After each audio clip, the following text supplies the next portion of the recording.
We went from not being able to do much at all with the guys because with respect to the group we had, they weren't that motivated. It changed the mentality and the culture sort of shifted with Kenny. Hello everyone and welcome to another Premier Pundits podcast. Today I'm joined by a very, very special guest.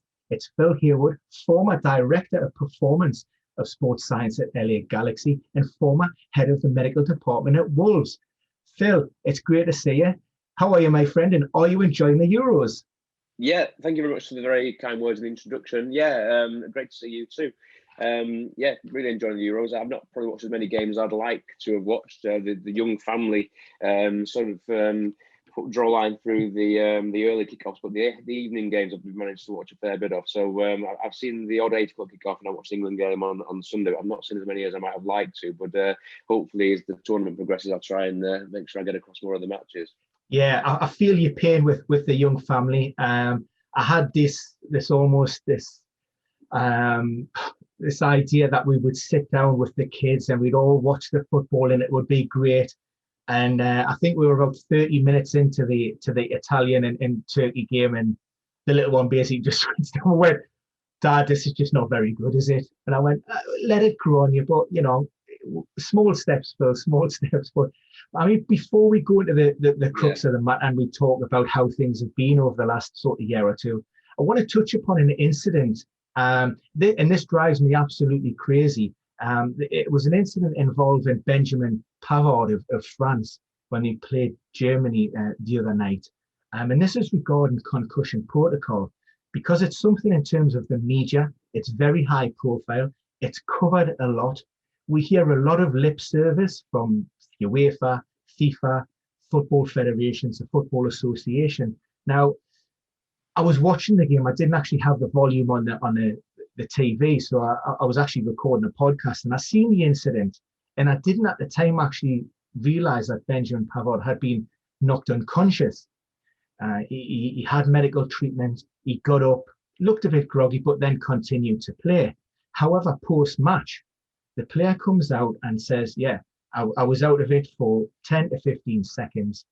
And my question is, in terms of the medical department and those practitioners who are going out to assess that player and the doctors, one, how can they allow that player to continue, first and foremost? And secondly, are there any repercussions for the likes of these federations and teams who continue to maybe flout those rules?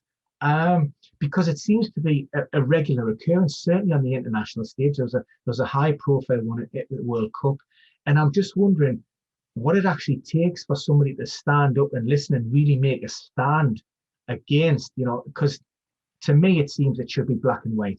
You're unconsciously knocked out, you're taken out of the game, and you follow a graduated return to play protocol. But that doesn't seem to be followed at the highest level. And I was just wondering, could you offer a little bit of insight and maybe from your experiences to why it may or may not be, working or as it should? Yeah, I mean, I didn't see the game live. I've seen the incident you mentioned on social media since, and the guy does appear to be out cold. I think the other fellow sort of knee catches him, doesn't he? And he's down on the ground and he doesn't move.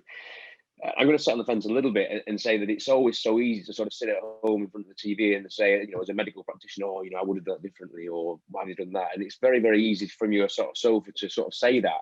And there's two things that I think. First of all, you've got no pressure when you sit on your sofa and you can think very clearly and think, actually, this is the logical sequence of things that I would do in that situation versus the real pressurized situation of a match day.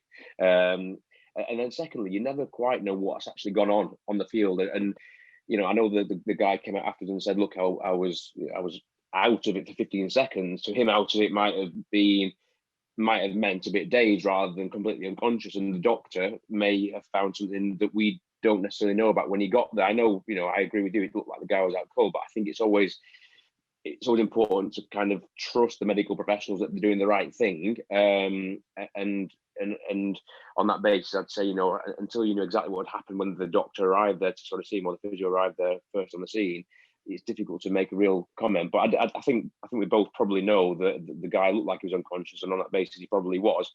And and then I think it sort of takes me on to another point, which would be, first of all, in terms of the adherence to the guidelines, which are pretty clear now. I think that is something that obviously should happen, but I also think that it is really difficult sometimes for medical teams, sometimes in that kind of pressurized environment. At the end of the day, you're the doctor or the physio for that team. At heart, you want your team to do well, and that naturally sometimes can influence your thought processes in some way. And then also you don't know what sort of pressure the doctor or the physio is under from the coaching staff, and the coach saying, "Look, get him on there and get him up to his feet," and you don't know what that sort of dynamic between the head coach and the medical team is. I think in an ideal world, it would be some kind of similar to what we have in certainly in the Premier League with the tunnel doctor who can intervene in this kind of situation. I'm not exactly sure what the situation is with the UEFA and whether they have that same setup. I presume they probably do. I think in the Europa League they did, so I presume it's the same in the international games as well. So perhaps the tunnel doctor needs to maybe be a bit more prominent in that situation and be the one that's kind of looking at the replays, perhaps via Hawkeye, to get some different angles of that. I'm sure they have that in use in the Euros, and then maybe it's his job to or her job to get to the team doctor and say, "Look, this is what I saw. I think you need to think about that decision and make sure this guy comes off and he's properly checked out." So yeah, I think it's tricky, and I think probably the bottom line is that the safest thing to do is to take this out of the team's hands and say, actually, this is now an independent doctor's job to make these decisions, and the teams have to go along with that. And then to protect the teams by having the additional subs like we did in the Premier League last year. I think in the Euros they got 5 changes, so there's enough flexibility there to make a change in the game. Maybe if you've used all 5, they make an allowance for an extra one for a concussion. But I think the safest thing and the easiest thing is to sort of shift the responsibility onto the impartial doctor who's working for UEFA. It just takes all that extra sort of decision making out of the club doctor, who could have a lot of other outside forces influencing him, I guess. Yeah, I mean, I should say team doctor, sorry, not club doctor. You know. Yeah, what I mean? That's all right. I mean, UEFA have contacted the French Football Federation and asked them to comment on why Benjamin Pavard actually remained on the pitch. It just, given what's happened in the past, I still wouldn't be surprised if Pavard was named in that French squad for the next upcoming game. But anyway, this is a discussion for another day. Obviously, we've got a lot more to cover. And I want to move away from the Euros and take you back to almost the beginning of your career at Wolves. You spent almost 12 years, around about 11 and a half years. I initially went at the club in 2008 as part of the academy setup, and you quickly moved through the ranks and ended up being first-team physio back in 2011. And it was a difficult start, 2011-12 season. Wolves relegated from the Premier League, and you suffer back-to-back relegations, dropping down to League One. And almost is it, I think one of the first questions you always assume and associate those teams working within the Premier League as being awash with money, big budgets, heavily resourced, big departments, all of the technology, all of the staff that you could have, to basically do what you want, when you want, scans. You've got everything so dropping down to the Championship and then League One. How does that change, your day-to-day job, and what kind of impact did that fall from grace almost have on budget and resource? Yeah, I think the first thing for me to say is well done to you, because I think you know my CV better than I do, and you've had some good background there, so fair play to you for that. And you're spot on. I think I got the job as head physio 2011, which was just after we got relegated from the Premier League. And Mick McCarthy had got sacked that back into that season. I think Solbakken, who actually is now working with a friend of mine, Andy Finley, who's his analyst at the Norway national team by complete coincidence. He was the head coach at the time. So we had a bad season, a lot of players left over from the Premier League era, and you see it time and again, these teams get relegated, think, well, we'll try and keep the core of the group together, which is fine in theory, but then a lot of these guys are taking a massive pay cut and perhaps aren't motivated in the same way as they would otherwise be, and I think it's always a hard thing to do to try and keep that relegated team together to get promoted again, and it doesn't seem to work so well. I think Newcastle did it pretty well a few years back, but generally you need a bit of turnover. And then we had a bad season, got relegated again, as you say. So I think in terms of how it affects the provision, I think the biggest thing that you notice on the ground is the staff. So essentially, I remember getting relegated from the Premier League, And straight away, the chairman, the chief executive, saying, look, we need to try and streamline things. We need to sort of cut away any sort of slack from this whole setup, and where can we try and make some savings on staffing first of all. So we had to go through that, and unfortunately, a few people lost jobs at that point, and you know, it's a real shame because there's some people who hadn't been there that long, and they're always the easiest to target. So a lot of people who've been there since sort of the previous season, the last season in the Premier League, ended up getting cut. And then likewise, down from Championship to League One, we lost a load more staff. So I think from probably having the team, and I'm talking about the sort of whole medical and sports science team for the club, not just the first team, but I would guess in the Premier League, we probably had at that time maybe 22, 23 medical and sports science staff across the whole club. And we must have gone down to about 12 in League One. So, you know, almost half of the people sort of taken out of their role, which is a real shame for them. And also difficult then to be able to carry on doing things at the high level you want to when you've not got the resources to do it in terms of manpower. So I think that's the biggest change that I noticed, because in terms of the facility and the equipment, a lot of that ends up being purchased when you're in the Premier League anyway, and the training ground developments happen in the Premier League.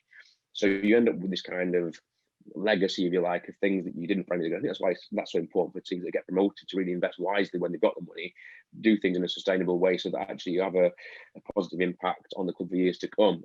Should the worst happen, you get relegated again. But yeah, facilities and stuff obviously don't really change too much. It's just the actual ability to have the hands on deck to be able to use those things as well as you'd like to, which becomes a more difficult thing, I think. Yeah, and then going to sort of 2013-14, you get promoted from League One back into the Championship, and then you know you have a great season in terms of incident and burden. You have a 95% availability record across the first team, and a lot of those, I suppose, credit goes to the manager Kenny Jackett, quoted in local press as having this forward-thinking mentality, and almost he gives you free rein to take ownership of you know what needed to happen behind the scenes to make things a little bit better. But is that part of that saying, yeah, look, great, Kenny Jackett putting faith in you and allowing you to do that, but is it almost his hand was forced, having seen maybe those parachute payments drop and budgets being tightened and again and resource not being the same? It's about maybe working a little bit smarter and a little bit cleverer. And if so, you know, what sort of strategies did you maybe implement? You know, would you say they were maybe revolutionary even of that time and at that period? Yeah, I think you're right. I think Kenny was a really good fit for the club at the time because he didn't have any massive expectations in terms of the level of things, because he'd come, with respect to being at Millwall, he'd never really been in the Premier League, they'd never been in the Premier League, and they'd never really been pushing on towards that. And I think they had a relatively small group of staff and limited in terms of resources as well. So I think his expectations were quite low. And on that basis, he just came in and sort of said, look, you guys are the experts, you know what you're doing. On you go, do your job, and I can hopefully help you if you need some support, but you guys are the experts, get on with it. I'll pick the team, I'll coach the team, but you're in charge of the injured players and keeping the fit players fit. Crack on with it, and we'll sort of give you the flexibility and support as you need.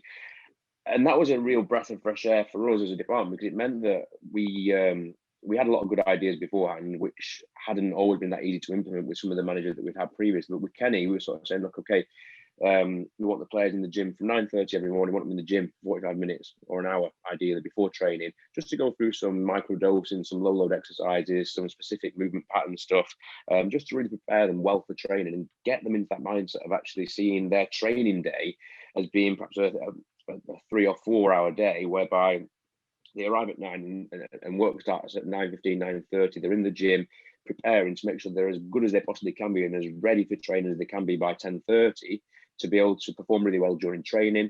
And then after training, they're in, and actually then after training, we start then thinking about other things to actually recover the body and actually make sure that they're really well prepared for the following day's training.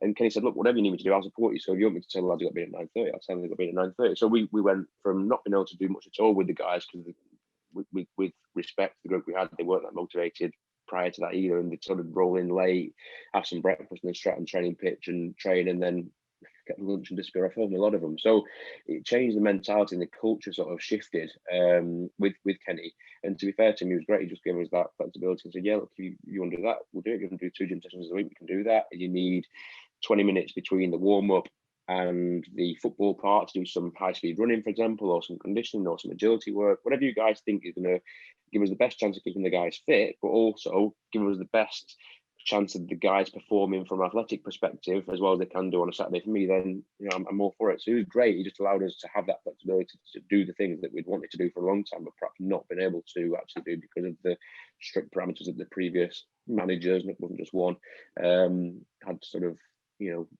seen as being important. And was that the premise? Because I have seen reference this almost this training-led model of work as opposed to its medical model that you maybe worked on previously, which has been a lot more proactive in understanding that prevention is key to keep players fit. We've seen research studies by Walden in the past saying that injuries will have a significant influence on team performance. So was this just all about keeping those players available and keeping them fresh and being able to perform at optimum levels throughout the course of the season? Yeah, I think that probably was the start of the time when we went to this kind of, we termed it this sort of training model and wanting players to really value training sessions. And to be fair to Kenny and that group of staff at that point, that probably laid the foundations for what happened 5-6 years later when we had the really good years under Nuno in terms of availability. A lot of that sort of kind of process started to happen 4 or 5 years earlier, and it was little things like, so for example, prior to that time, head coaches or managers would have been very keen for example, a player coming back from injury to be signed off as fully fit before he goes back into full training. So for example, with Mick McCarthy, who was a great man manager and excellent with the staff, but he was very rigid in how he wanted an injured player to be treated. And he'd sort of say to, look, this guy's got a hamstring injury, he needs to be ready to do absolutely everything before he goes back into training. So I don't want anybody breaking down from a hamstring injury, which is fair enough. So on that basis, we used to sort of do their indoor rehab, their outdoor rehab, and then the last thing they'd do with us would be a maximal sprint or repeated maximal sprints. They'd do some position-specific stuff for their particular position. It would all be real end-stage stuff to make sure they were ready to go back into training the next day. And with Kenny, we started to have some conversations about whether that was actually the right approach. And in some ways, is it actually necessary for absolutely every box to be ticked off in rehab with the physio and conditioning team when some of it might be possible to be ticked off during training over the course of the next 2 or 3 weeks? We started to go for a model of sort of saying, okay, the guys are injured, fitness test, and then sign off as being fit and then ready to play for the coach, to a model where we're saying, okay, injured. Okay, now he's progressing to sort of end stage rehab and he's perhaps healthy, but he's not fit for selection. At that point, he can go back into full training. But we'll say to their coach, he goes in full training. However, perhaps we don't want him to, I say full training, back into training with the group, I should say. But he won't be doing certain parts. Essentially, perhaps he's not going to do the 11v11, or maybe he's not going to do the crossing and finishing drugs. It might require him to sprint onto a ball to then cross, and we didn't think he was quite ready for that. So we actually started to do the end stage rehab in with the group with close monitoring, both visually and also via GPS as well. And I think getting the players back into that kind of full group training as early as possible is actually very beneficial in terms of how they recover from the injury and how sharp they feel when they come back in. Because from getting to the point where they're ticked off by us and then back into training, but then they've not been in with a group for maybe 6 weeks, they could, in this kind of framework, actually go back in the group at 4 weeks, not quite fully ready, spend 2 weeks building up to being fully ready with the group, though, and having all the external stimulus that you get in a training session that you don't get with a one-to-one session with a physio. And then when they do get back into being fully fit and ready to play, they're actually at a level where they're much more likely to be able to perform at the level you expected them, rather than having been out for 2 extra weeks and spent the last 2 weeks perhaps doing the same thing in terms of physical outputs, but doing it one-to-one with the physio or the sports science guy, as opposed to being in that group setting. So that's something that we started to do then, and we really built on as we got through the next few years, to the point of becoming very commonplace for a player to be training with a group, but with quite a few different limitations placed upon him in order to make sure that he didn't risk further insult, but actually playing with the group for as much of the sessions he could do. Yeah, and I should say finally, we'd also then, sorry to interrupt you, that's all right. We'd also then perhaps need to top up. So for example, if you get the guy in with a group and then you're looking at the GPS either real time or straight after session, you might realize actually you've not quite got perhaps a certain amount of high speed running that you wanted him to get. So then we'll take him away from the group and then just do 5 or 6 minutes of repeated sprints or something specific in a controlled environment. So we had this kind of hybrid approach where we're doing bits that we needed to do separate from the group, but whatever he could get in with the group, he would do. So you had players who were maybe a little bit skeptical or certainly weren't buying into the process, but after 2014-15, you implemented these new methods, this change, and that was reflected in your availability rates. And it was easy to see, and it showed that the methods were working and things were going great. Following season, almost the wheels come off to an extent. I think you have suffered at least 10 significant time loss injuries where players spent a minimum of a month on the sidelines. Again, I think a quote from the Express in the start at the time said the injury record was nothing short of horrendous. So my question to you is, do you almost become a point where you begin to second doubt yourself? Do you question your methods? Is this working? Or do you understand that, football is a contact sport, you are going to have injuries, and it's fine, you're going to have your good days and your bad days, but almost further up the line, are the stakeholders, or the manager, or the players beginning to maybe question it? And if so, how do you manage that, or do you feel you've been fully supported all the way through? Yeah, I do remember a time we had a lot of injuries. I remember we had at one stage 3 ACL injuries in the space of about 5 or 6 weeks. And I can't remember off the top of my head, but you said it's the 14-15 season, so that sounds about right. And I think the big thing there is, like I said at the start about the question about the head injury in the France game, nobody else knows what's going on at that given time, apart from the people who are there. And likewise, in a football club, nobody on the outside really knows what's going on the inside.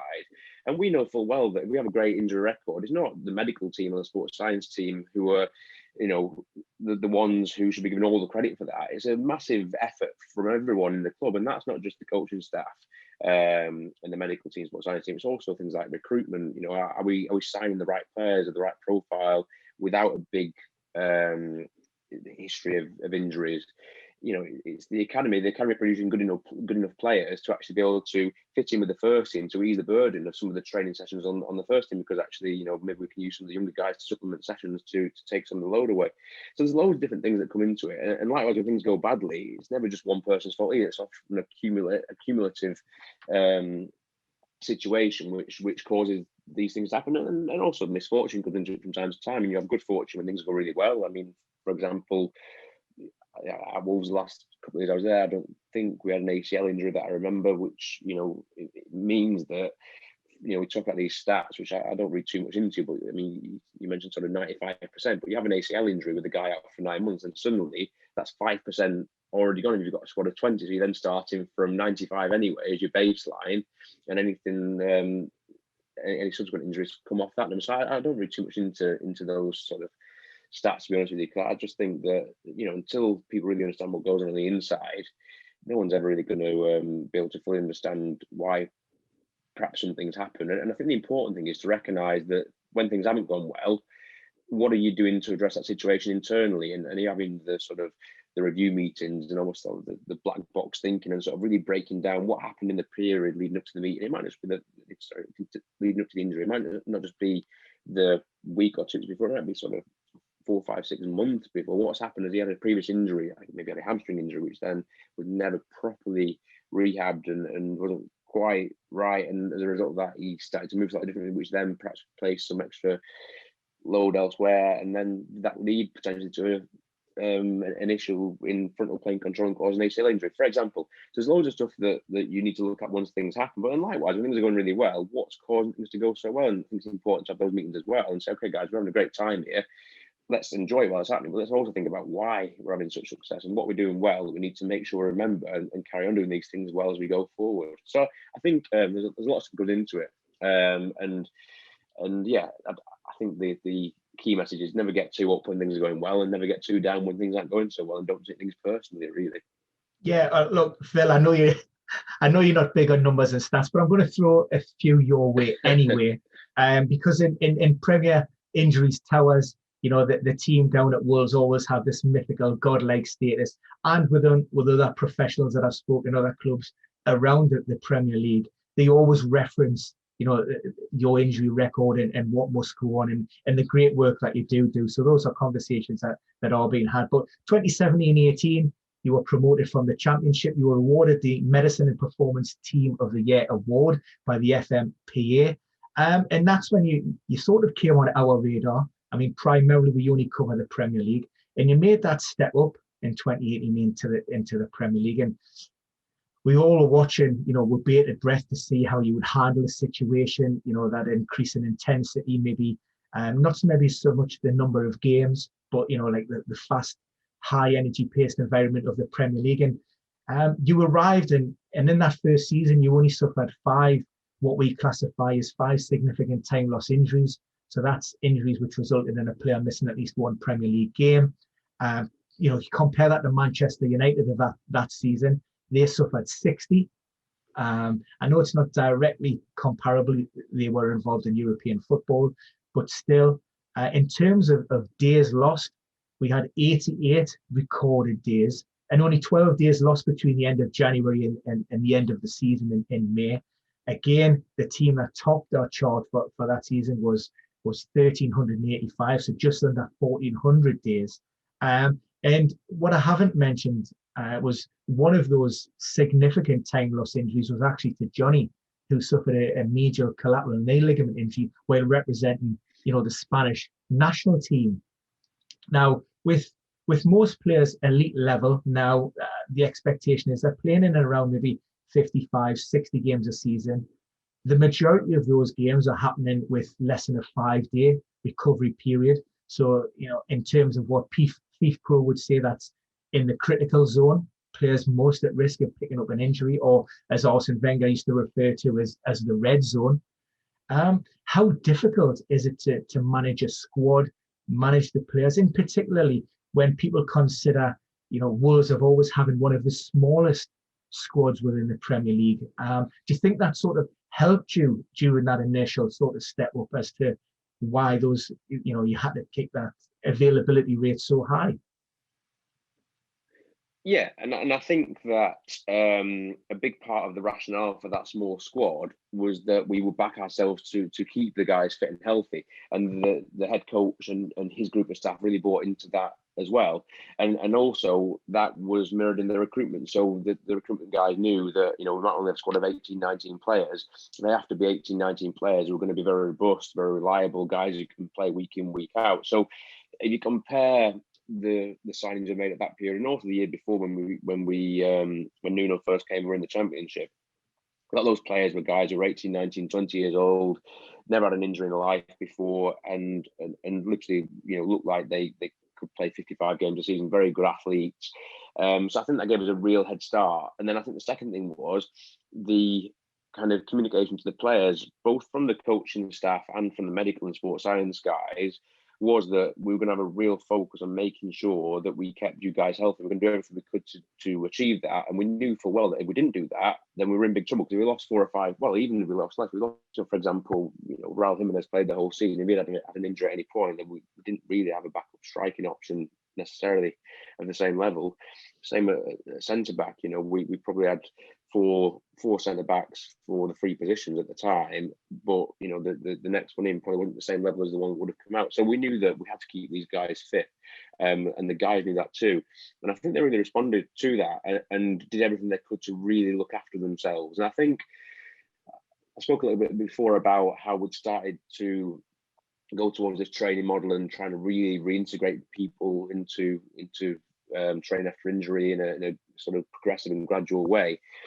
And guys are already buying into that. But then when Nuno and his staff came across as well, they added an extra layer to how we worked as well by bringing lots of new ideas from Portugal and Spain with them, which are things that a lot of us have never really seen, certainly not much of before. And we started to integrate a lot of these innovative strength and conditioning methods into how we're already working. And I think that gave us an extra springboard to a greater degree of success, certainly from a kind of injury prevention perspective. And the big thing was that the players already bought into it. They understood why we were doing it.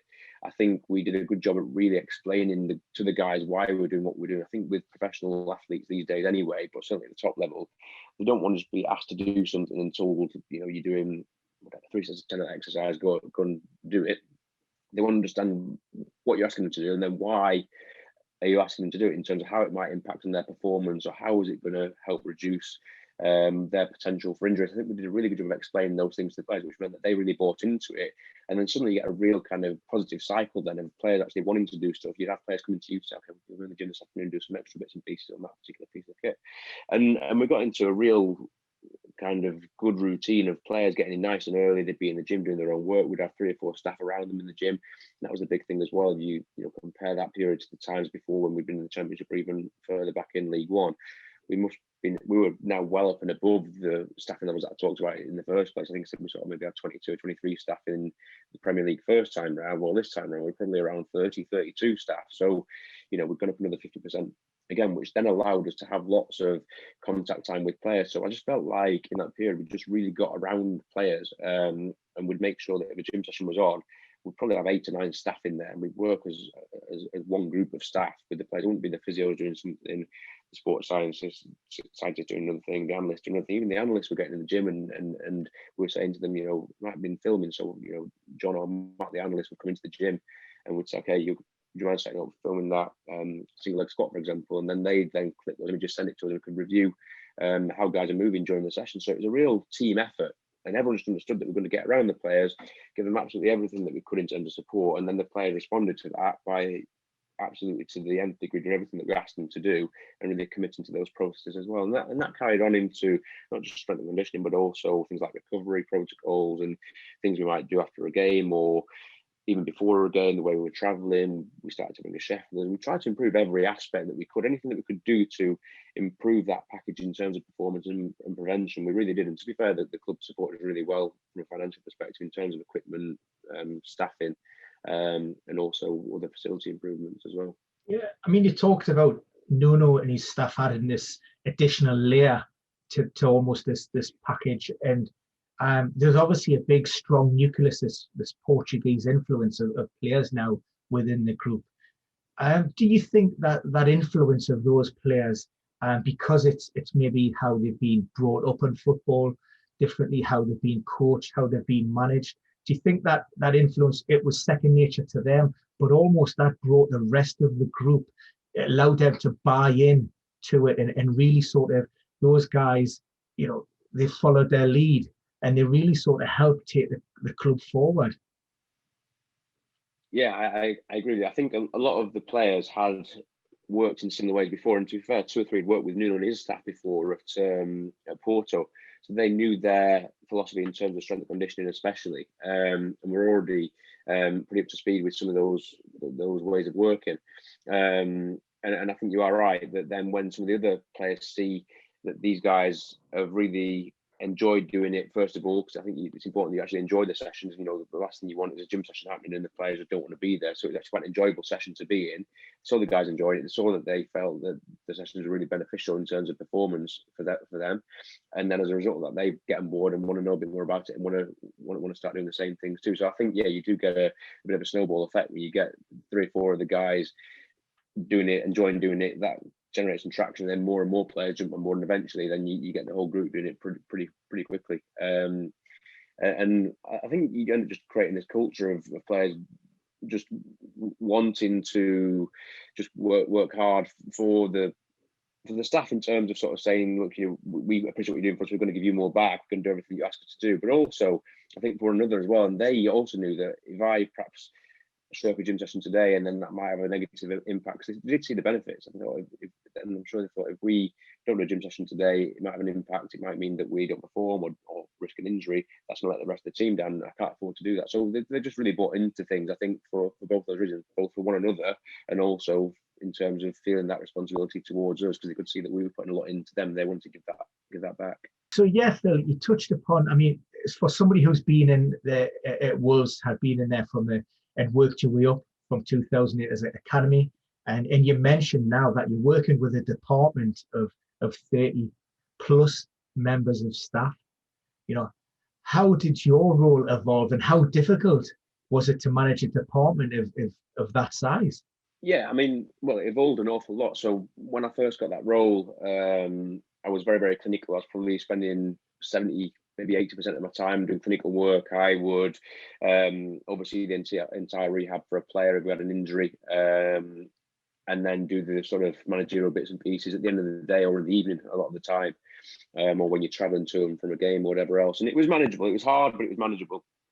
But then the kind of bigger the thing became, so certainly when we got into the Premier League for the second time, the numbers of staff just increased so much that there's just not enough hours in the day to continue to work in that way. So I really scaled back how much I did in terms of clinical work and delegated more of that work to some of the first team physio staff, and spent more and more time doing other leadership tasks, I suppose, which would involve some clinical aspects. It's not as if I wasn't having any contact with injured players, but a lot of that would be in kind of a joint consultation with another physio, or a bit of a even like a conversation after they've done a rehab session or seen a player for a treatment, and talking about what they found, what they tried, what maybe we could try next time to have a different effect. So I think it was clinically based, but perhaps not always hands-on clinical work. So yeah, it changed an awful lot, and it's a big challenge trying to oversee that number of staff and keep things well organised. But I think the key to that really is having a real kind of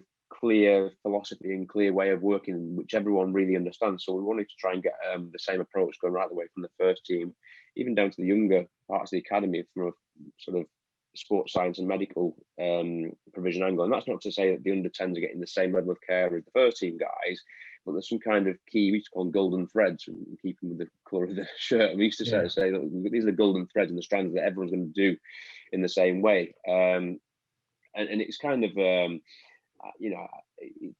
it tended to work in that, the younger academy guys would get a real scaled down version of what the first team would get. But as they get to the older age groups, it kind of funnels towards becoming more and more like what the first team are doing. So introducing some of the different techniques and different bits of equipment and things, we started to work more and more with those within the 23s. And then hopefully by the time those guys get in the first team, they're very used to that way of working. So I think having an approach which everyone understands, everyone buys into, is key. I think you've got to make sure you've got the right people in position as well. Luckily I was there for such a long time that a lot of the staff have been involved in the recruitment process, of either directly as my hires or sort of indirectly, perhaps being on an interview panel for somebody. So I've had an influence in terms of how a lot of those people have come in the building in the first place anyway. But then, you don't always get that right. And there's always, some appointments that you make and sort of get 6-8 months down the line, you think, actually, were they the right fit for that role? And I think when that does happen, it's kind of flagging that early and making sure that you can do things to try and change that dynamic. And at the end of the day, you saw something in that person at the outset. So what's changed in the in-between time to make them not be the person you thought they were going to be? And is that something that you need to do differently as a manager to get more from them? Or actually, did you just misread the situation in the first place? I think putting things in place to make sure that we get people working the ways that we want them to. And then I think finally, if that's not worked out, then you try as much as you can. But if you can't get what you need from them, then having the confidence to actually accept a mistake and make a change, which we have to do on two or three occasions. So make sure you got the right people who are working towards that philosophy. And then the last thing, probably the most important thing, is finding a way of communicating with everyone to make sure everybody understands their role within that structure and feels a big part of it. So a big part of that with such a large group of staff becomes delegation. So I would say that I've probably had real close day-to-day contact with 6 members of staff. And then they would all then have a sort of subgroup of 3 or 4 staff working underneath them, who they would line managing this in the kind of way, and then making sure that I have real regular communication with those 6 to make sure I've got a full understanding of what's going on throughout the department. And then also making sure that from time to time, I used to try and make sure that every 4 months, having some face-to-face contact with absolutely everybody, right the way down to the younger academy physio, just to make sure that they feel like they've got some face time with the person who's leading the program, to make sure that they feel valued and also feel like they've got a forum to put any points forward which they're not happy with. So it's never easy. It's become more difficult now, obviously, with COVID, because we used to be able to have a weekly meeting with all 30 staff.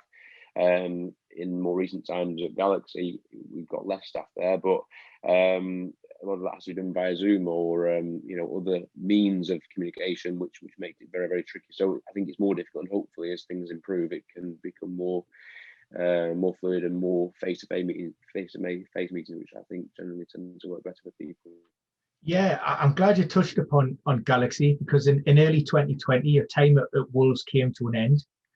You moved across to LA Galaxy to take up a role as a director of performance and sports science. How would you see the role at Wolves and working within the Premier League, differs from what you had to do day to day in the MLS. Yes, I mean it was quite a different role in that it was overseeing that entire kind of performance department and actually really leading that whole program. So that was different to what I'd experienced at Wolves, certainly more latterly, because I'd always worked with the head of sport science or a fitness coach there who was driving those aspects of the program. So more recently, Antonio Diaz, who works with Nuno closely, he really dictated what we did most of the time from a strength and conditioning perspective. Whereas at Galaxy, I was now going to be over that sort of part of the program too, which was a new thing for me. And so, it was a real challenge which I was looking forward to embarking on, to really test myself and be able to really put my stamp on things and use a lot of things which I'd actually started to do and seen work really well at Wolves, and try and transfer those over there. Yeah, so the role was very different. No clinical work really at all. It was very much an oversight role. So lots of discussions around perhaps clinical approaches, but not so much in terms of day-to-day contact with players.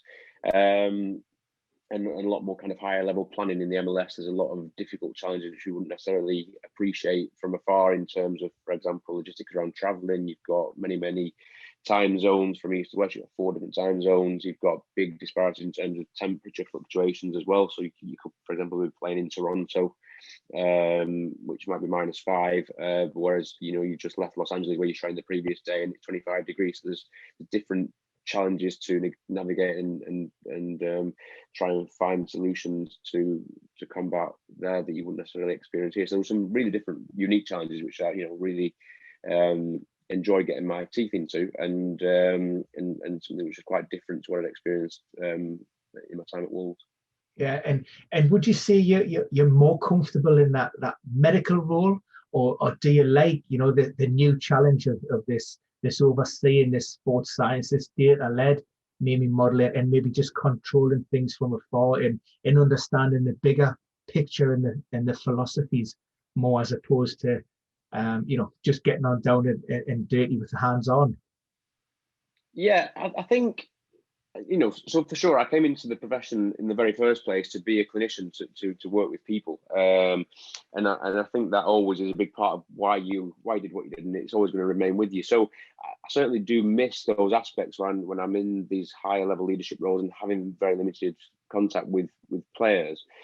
But then, and I have the same conversation with my wife, who's a teacher. So, it's similar to a teacher. A teacher goes into the profession to be a teacher and work with kids. But then the higher up you go, you end up being a head teacher and very little contact with the kids. And I see it in a similar way. But then the difference is that when you're in that leadership role, you can actually affect a lot of things which can have positive consequences for more people, if you like. So, the head teacher can dictate what the philosophy of the school is and hopefully educate 300 different kids in a better way because of the philosophies that they implement. In the same way at a football club, if I can get things working really effectively, really efficiently, working to my philosophies and the approach which I feel is the best approach, then you can have a big impact on the whole football club. Whereas when you're just a clinician working one-to-one, you're only really impacting on one person at one time. So although there are downsides of those leadership roles in terms of the lack of that physical contact perhaps with individual players, which is a really enjoyable part of the role,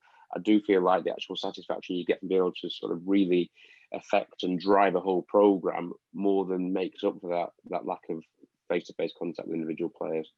Yeah, listen, Phil, it's been absolutely fascinating insight behind the scenes of your working both at Wolves and LA Galaxy. I've absolutely loved it, and I'm sure those who are following the podcast and watching and listening will see that too. And I'm sure we will talk again at some point in the future. We will keep in touch. I wish you every luck in your future endeavours. All that it goes to that. Just thanks again. Really appreciate you giving up time in your busy schedule. And thanks once again. Great stuff. Thank you very much for having me, and nice to catch up.